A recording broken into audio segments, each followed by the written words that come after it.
Hi guys, welcome back to Granya's Home and Kitchen. I know it's been a long time and I do apologise. I just don't seem to be able to find the time to make any videos. But I thought today, as it's coming close to Christmas, that I would make a gluten-free Christmas pudding. My daughter-in-law is gluten intolerant and she's also lactose intolerant. And I did make her a pudding last year, but I used almond flour. And I thought now I would try and make her one that's a little bit more authentic to the original recipe. I am going to use some gluten-free flour. So last year I just used almond flour, but this is like an all-purpose baking flour.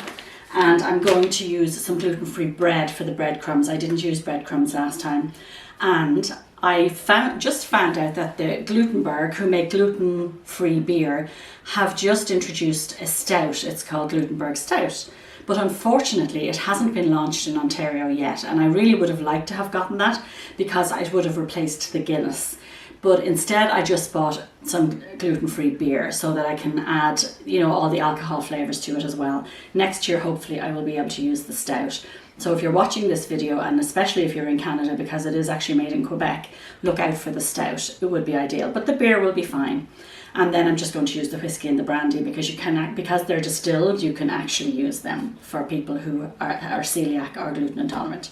So I thought, let's give it a bash and hopefully it will turn out lovely. I actually should be on a gluten-free diet because I know that breads just bloat me and sometimes I get tummy aches from them. So I know I should probably be eating gluten-free stuff. So I thought I'm going to make two small puddings. So what I normally mix for one of my big puddings, I can fit into these two bowls. So I'm going to make two of them. One for her to take to her parents' house because she's having Christmas with them, and then one for her to eat here with us, and I'm going to try it as well. So my washing up liquid is in the frame. Sorry about that.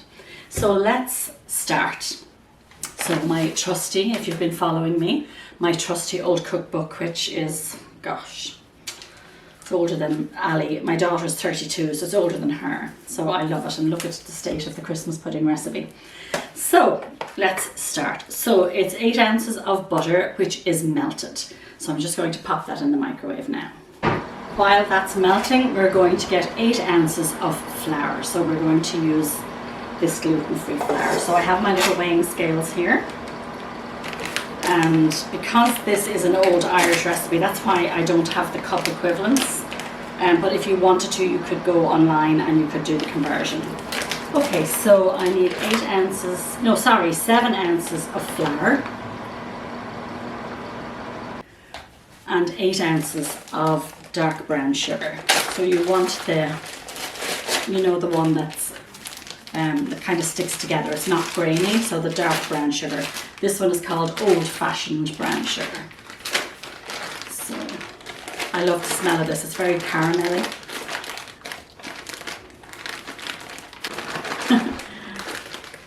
Oh, that's hot. Anyway. And put one for Mackenzie. Okay guys, so I have my melted butter and the bowl is very hot. So I'm going to pop it in here, just make sure there's nothing.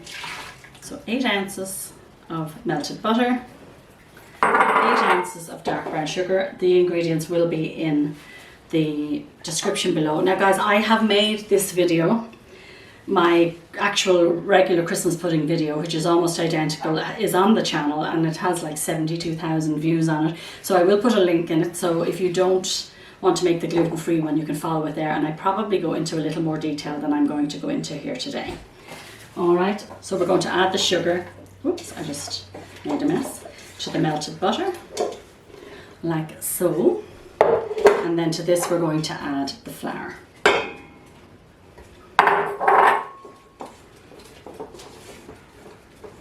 So just mix that through. I'm really excited to see how this will taste compared to my regular puddings. Okay, mixed that through there. Okay, so I'm just going to follow my book. So I couldn't get currants. I had currants I made 6 puddings already and I was able to find currants, and when I went back to get some more I couldn't get them. So in here is currants, raisins and sultanas. So I actually bought golden seedless raisins and just regular raisins and currants. But because I don't have the currants, I'm just going to split the amount between two. So it's 8 ounces, so it's 12 ounces of currants, 8 ounces of raisins and 6 ounces of sultanas, which is 26 ounces altogether. So I'm going to do half and half, so 13 ounces of golden raisins and 13 ounces of the regular raisins. Now I say this in my other video, if you don't have all of the ingredients, that's fine. You make it up like I'm doing here. Sometimes you can't get mixed peel, sometimes you can't get, you know, like currants, and that's fine. Just whatever you're missing, make it up with something close or similar to it, right? So what did I say? I was going to do 13 ounces of both, which will give me 26, so 12 and 8 is 20, and 6, so 26. I will show you one of my puddings because of course we've already started eating it, because Kieran and I just adore it. So I will show you one of my regular puddings before we finish the video. So that's 13 ounces of golden raisins. You can use sultanas as well. I was shopping online, so I just chose the golden raisins. You can use either. Oh, look at that, exactly 13 ounces. That worked out well. So then I'm just going to mix this through. Now it's going to be quite dry and hard to mix as we go along, but then once we add our booze, everything will be wonderful. Now, so next up is 2 ounces of mixed peel. You have been watching me. I think we started the channel in 2013. Was it 2013 possibly? And I had my Penny and Leroy, my 2 dogs, and they always used to stand in the door over there. So one was a black, he was a lab shepherd cross. Oh no, he was a Sheltie shepherd cross, and he passed away, I guess 3 years ago. And then my beautiful Leroy, my little miniature schnauzer, got sick very suddenly at Thanksgiving, just this Thanksgiving gone in October, and I had to have him put down, and I was so devastated because I did not see it coming. But I do have another little mini schnauzer that I had bought after Ollie died, Penny, and she's 2, and she's here with me. But I miss the other 2 dogs so much. So 2 ounces of mixed peel and 2 ounces of glacé cherries. So I usually cut these up before I put them in.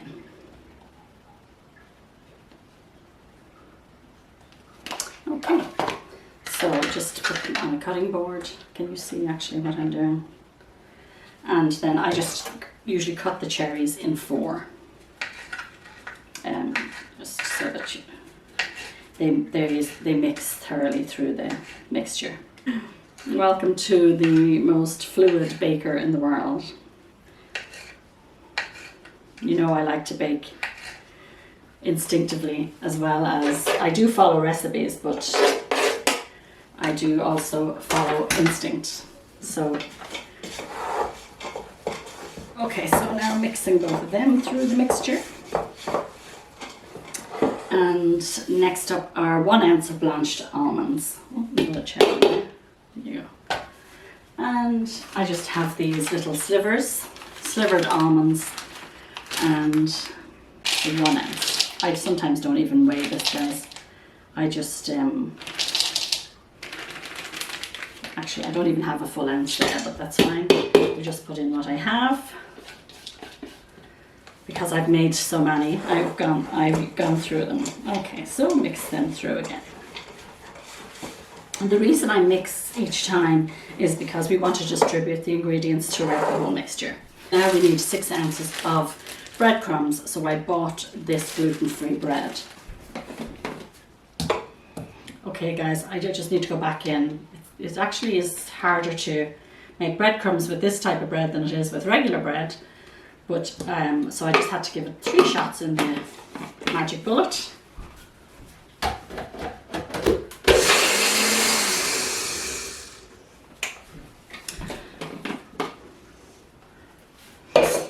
Okay, so 6 ounces of breadcrumbs.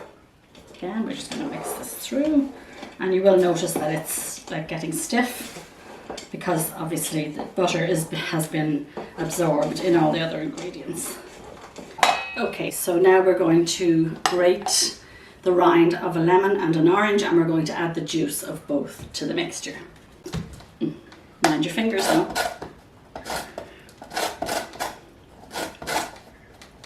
So there's the rind of the lemon and the orange. We add that. And now I'm going to add the juice. So the lemon has pips, so I'm just going to reuse this container, and I'm going to squeeze the lemon juice in here so I can remove the pips before I add them.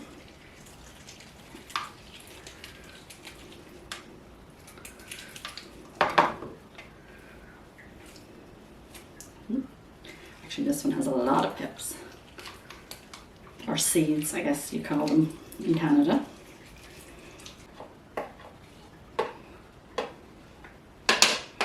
Okay, so lemon juice, and now the orange juice. So the orange don't have any pips, so I can actually, oh, there's a lemon pip there though. I can squeeze this directly into the mixture.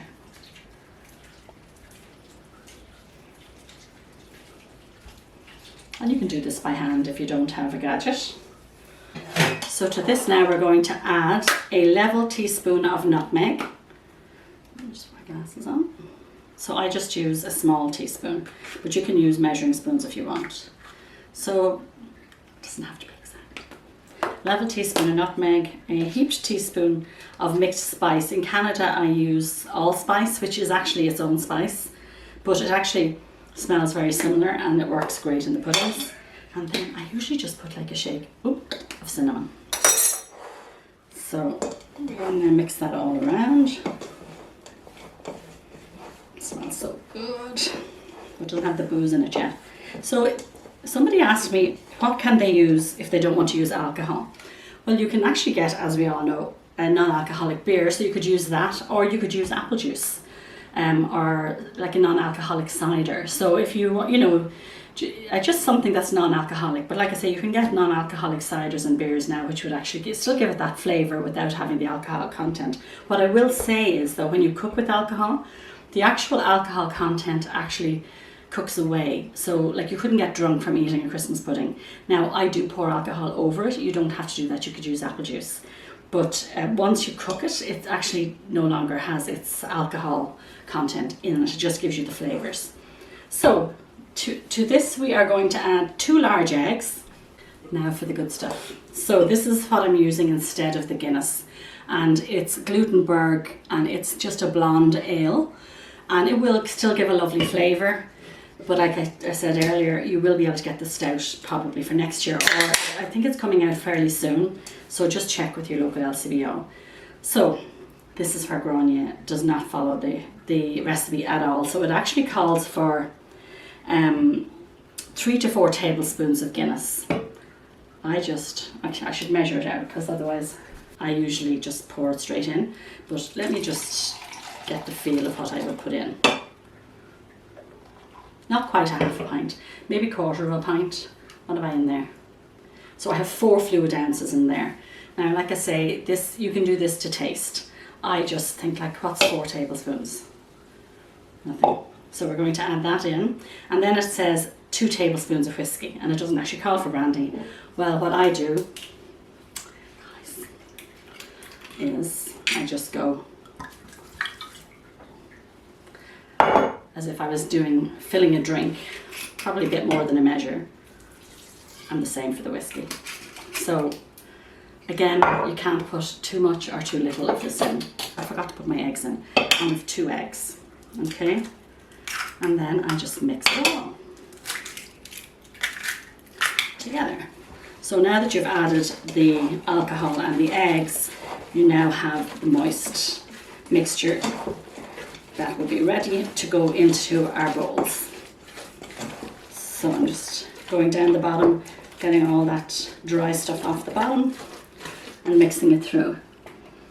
It smells so good. So good. Okay, let me show you the mixture. So you can see now the mixture is nice and wet. going to prepare it. So I cook my puddings in my slow cooker. I have it here behind me. And what I do, because I don't want to be tied to the kitchen, so the recommended cooking time for pudding, for like a large pudding, if I was putting this into one bowl, would be 6 hours. But what I usually do is I put a timer on, I plug a timer into the wall and I time my slow cooker to cook for 4.5 hours. Then it turns off and I just let it sit there. So if I wanted to put it on in the evening, I could go to bed and when I come down in the morning, it's perfectly cooked. I wouldn't cook it for 6 hours and leave it there and go to bed, because there's a possibility it'll be overcooked. Although I did mess up with one of my puddings and it actually turned out fine. But that's what I usually do. If you want to boil it in your pot, boil it for 6 hours. But because I'm using 2 smaller ones, I'm not going to do them for 6 hours. I think when I did these, I put them on for 3.5 hours and then I just let them sit there. And by the looks of things, they look perfect. I mean, they probably could have gone for another little bit. They were a bit paler, like a bit blonder, but I tasted them and they tasted perfectly well, perfectly fine, I should say. So now what do? We are going to grease and flour. Actually, we won't use that one. We're going to grease and flour our bowl. And I just use the foil from my butter. So to grease, but if you wanted to use a spray, you can do that. But I usually just take a little bit of the foil, take a bit of the butter, and then I just go in. Now I have terrible arthritis on my thumb. I think they call it trigger finger or something like that. So my thumb is very painful. But anyway, let's get this done. So you can see I greased that with butter.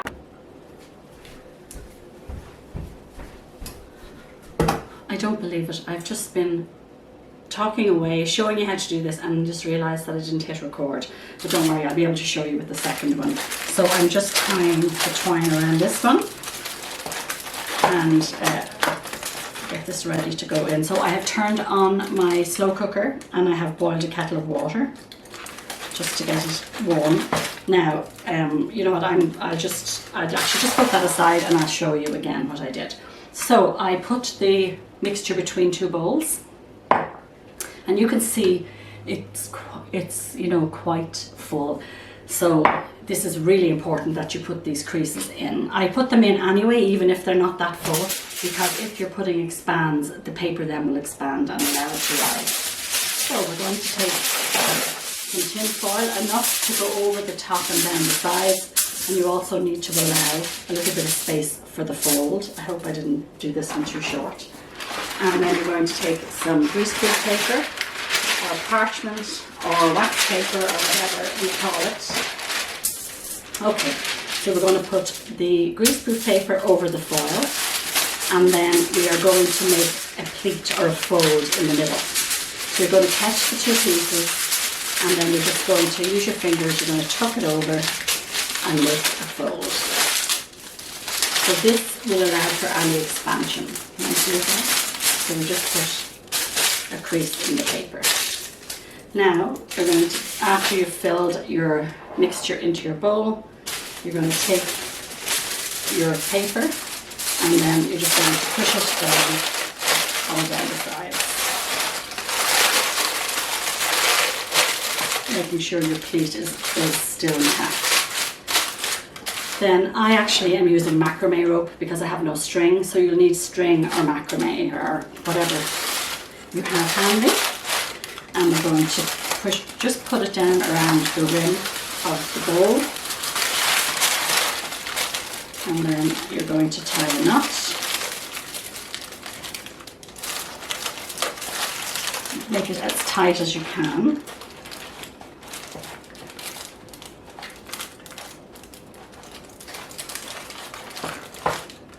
And you know what, if you've enough, you can make like a little handle. Not that it's not strong enough to actually lift it out, but if you're having trouble getting it out, it gives it a little head start. So you can make a handle if you like. Sometimes I haven't got enough, didn't cut enough string, so I don't, but basically I just want to show you what you can do if you want to do this. It's so tight here, it's going to be difficult to tie a knot in it.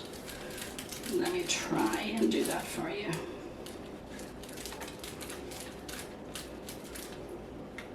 Okay, so we're going to pretend I was able to tie a knot. So you'd have this little just a little bit of a leverage to get it out of the bowl when it's cooked. So I'm just going to go along here and put it about halfway up the bowl.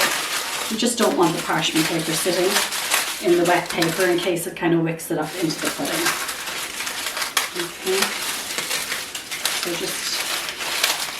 let's just put out the excess.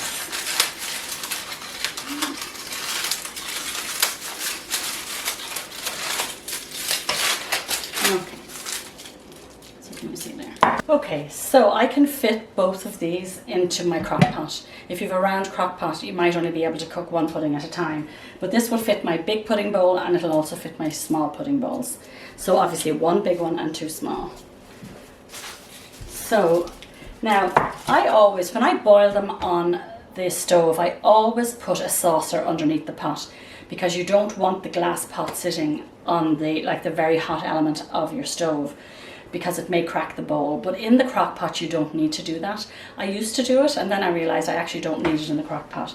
But I think if I was cooking it on the stove top, I would definitely put a saucer underneath to avoid the bowl from cracking. Okay, so I've had this on, so I'm just going to put a little bit of boiling water in there just so that I don't crack my pots. And I'm going to, you see what I'm doing? So I'm just going to lay one pudding here and the other pudding there, and I just pulled off my foil, no biggie. And then actually I should boil up my kettle again. So then I'm just going to take my boiling water, and you want to fill halfway up the bowl. So I'm pouring the water in. I will show you now in a moment. And the good thing with the crock pot is you never have to top it up. When you're cooking it on the stove, you do have to top it up. It evaporates quicker on the stove. But in here, I never have to top it up. So if I can show you, I'm hoping you can see there. So it's about halfway up the pots or the bowls. Okay, so I'm going to go get my timer. So what I usually do is, for the big one, I time it for 4.5 hours and then I turn it off. I don't open the lid. I just leave it sit there till it cools down, and it seems to cook it perfectly. And when I'm using the two of them, when I'm cooking the two small ones, I leave them on for about 3.5 hours and then I turn it off and let them sit there. So basically they continue cooking for a while, but you don't have to worry about them getting overcooked. Okay, so this is one of the puddings I made a couple of days ago, and we've already dug into this. We have eaten half of it. So I'm going to show, we will compare the gluten-free ones when they come out. So this basically is my Christmas pudding. I wish you could smell this, guys. I really wish you could smell it. Now some people don't like pudding, but if you like pudding, this smell is just heaven. And what we do is we heat it up and we serve it with whipping cream. It's so good. You can also use custard, but it's just quicker for me. We actually love it with whipped cream. So you can see the texture of the pudding. And we, as I say, another smell. It's just heaven. See, when I cooked these, the two of us were in the kitchen, like, enjoying the aroma so much, because this is our favorite. We love it. We actually had it for our lunch yesterday. That's why there's so much of it gone. So let's cook this one, and I'll come back to you when they're cooked, and like I say, we'll do a comparison, and I might take a little taste of it, even though they definitely improve with time. The flavour improves with time, but we never leave them long enough to enjoy that. We always have them eaten very quickly, but they do say the longer they're left mature, the nicer they get. Okay, so we're back. So I cooked these yesterday for 3.5 hours, as I said, in the slow cooker, and then I turned them off and they just set in the slow cooker, and when I came down this morning I took them out, and I think we have success.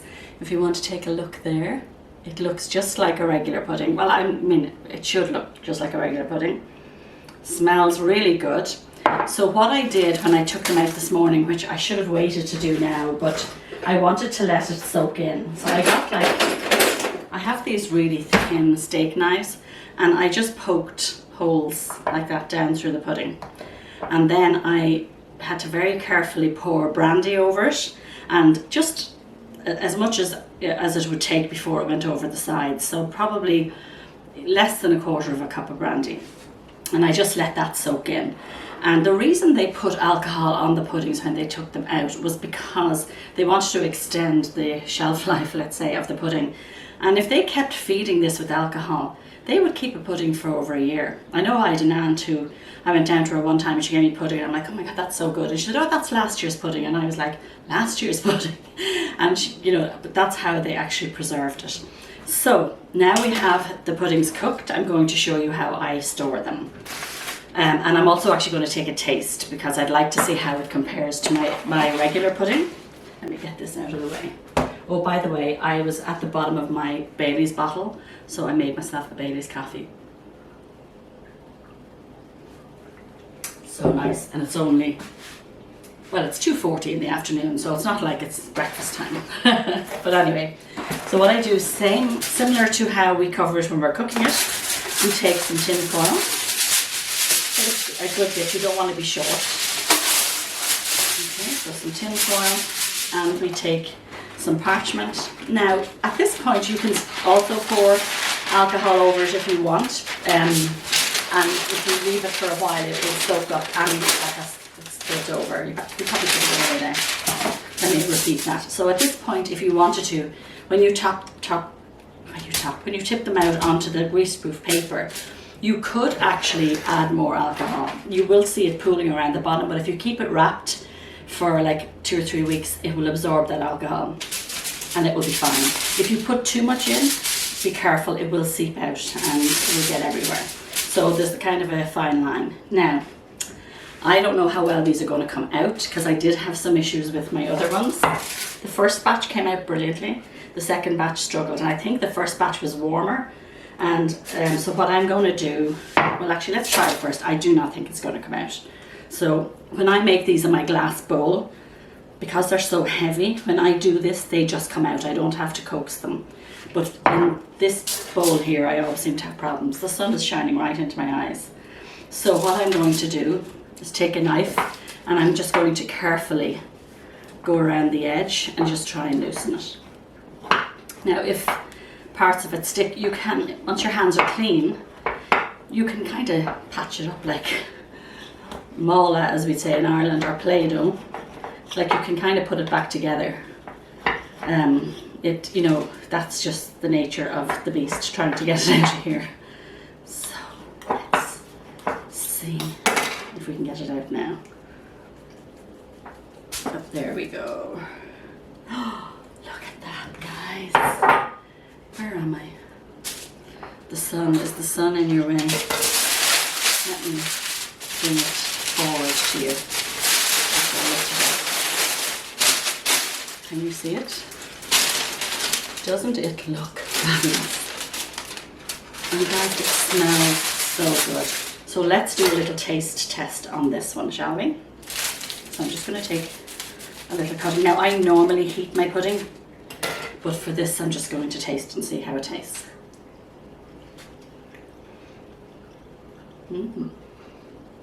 Really good, guys. I can't really tell the difference. It's really, really good.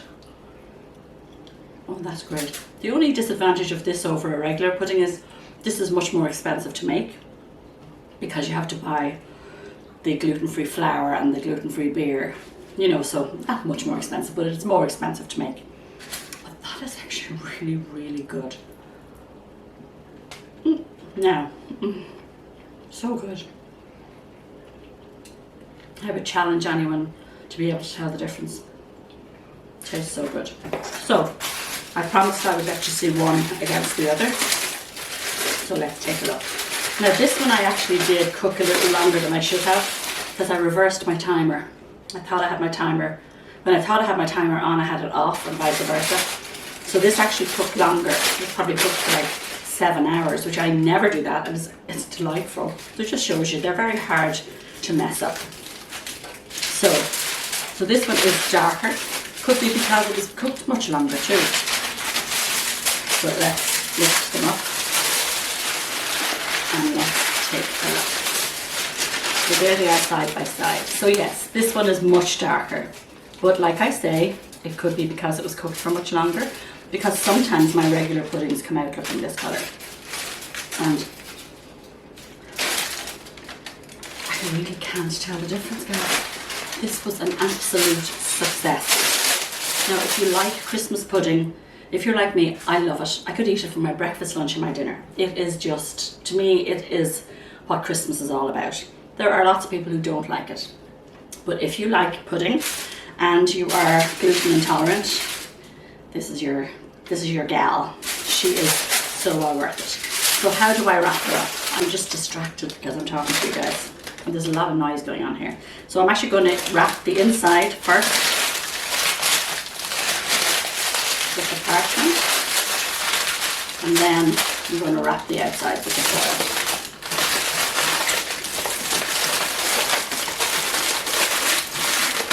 So there's the pudding for Mackenzie and I, which we'll have at our family dinner, and then this one she can take home to her parents. I hope you guys enjoyed this video. If you did, don't forget to give me a thumbs up. If you have any questions or comments, don't forget to ask below.